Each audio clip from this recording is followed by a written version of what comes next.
Shunchaki omad. O'zim ham oylik daromadingizni so'ramoqchi edim. $100 dan balandmi pastmi? Ana shu katta rahmat. $100 baland, mayli shuni aytay. Xo'sh, nima deyotgandim? Ha, shuncha vaqtdan beri qishloqqa va artefakt bitta odam edi. Ha.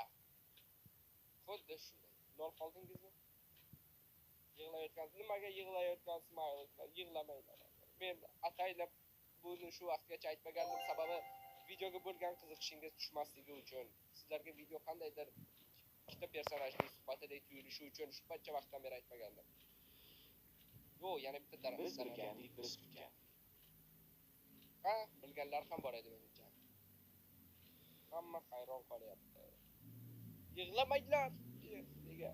Men umid qilamanki, hafsalangiz bir bo'lmadi. Shuncha vaqtdan beri bu ikkita odamning emas, bitta odamning o'zi bilan o'zi qilgan suhbati ekanligini bilingiz. Yana bitta dana.